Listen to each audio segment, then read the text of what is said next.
Viewers. അപ്പം ഞാൻ purchasing ടൈമിൽ കുറച്ച് റാൻഡമായിട്ട് കുറച്ച് പിക്സ് ഇട്ടിട്ടുണ്ടായിരുന്നു സാരിയുടെ. അപ്പം എനിക്ക് ഏറ്റവും കൂടുതൽ എൻക്വയറി വന്ന സാരിയാണിത്. കണ്ടോ, ഇപ്പോൾ ഈ സാരിയൊക്കെ വന്നിട്ടുണ്ട്.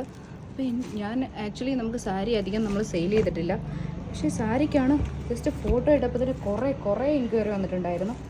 അപ്പം ഇതാണ്ടോ, ഉടുത്താൽ നല്ല ഒതുങ്ങി കിടക്കുന്ന ടൈപ്പ് നല്ല ഗോൾഡൻ സെറി വർക്കുള്ള പട്ടുസാരിയാണ് ഇത്.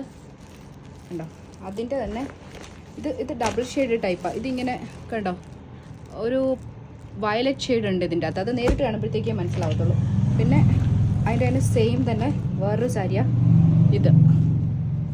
പിന്നെ 1199 ഈ സാരിയുടെ എല്ലാം റേറ്റ് വരുന്നത്. കണ്ടോ, ഈ സാരിയൊക്കെ ഉടുത്തു കഴിഞ്ഞ് കഴിഞ്ഞാൽ ഭയങ്കര സോഫ്റ്റ് ആയിട്ട്, ലൈക്ക് നമ്മളൊരു ജോർജറ്റിൻ്റെ സാരി ഉടുക്കുന്ന അതേ ഫീലിൽ കിടക്കുന്ന ടൈപ്പ് സാരിയാണ് ഇത്. കണ്ടോ, ഓണമായിട്ട് പട്ടുസാരിയൊക്കെ എല്ലാവരും ഓണം സെലിബ്രേഷനൊക്കെ സെറ്റ് സാരിയൊക്കെ ഉടുക്കുമ്പോഴത്തേക്ക് വെറൈറ്റിക്ക് പട്ടു സാരിയൊക്കെ ട്രൈ ചെയ്യുന്നവർക്ക് നല്ല കിടിലൻ കോൺട്രാസ്റ്റ് കോംബോയിലുള്ള കുറച്ച് സാരീസാണ് ഇതൊക്കെ. കണ്ടോ, അപ്പോൾ എല്ലാവരും ചോദിച്ചു അവസാനം സാരി വന്നിട്ടുണ്ട്.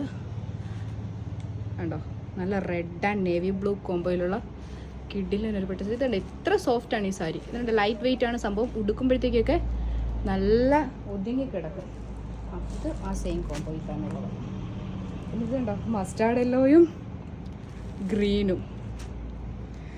ഇത് ഒരു രക്ഷയില്ല, എവർ ഗ്രീൻ ആയിട്ടുള്ളൊരു കളർ കോംബോയാണ് ഇത്. കണ്ടോ, നല്ല ഭംഗിയാണ് കാണാനായിട്ട്. അതുപോലെ തന്നെ ഇത് കണ്ടോ, നല്ല അടിപൊളിയൊരു റെഡാണ് ഇത്. ആ റെഡിൻ്റെ കൂടെ കോംബോ വന്നിരിക്കുന്ന കളർ കാണണോ, അതെ ഗ്രീൻ.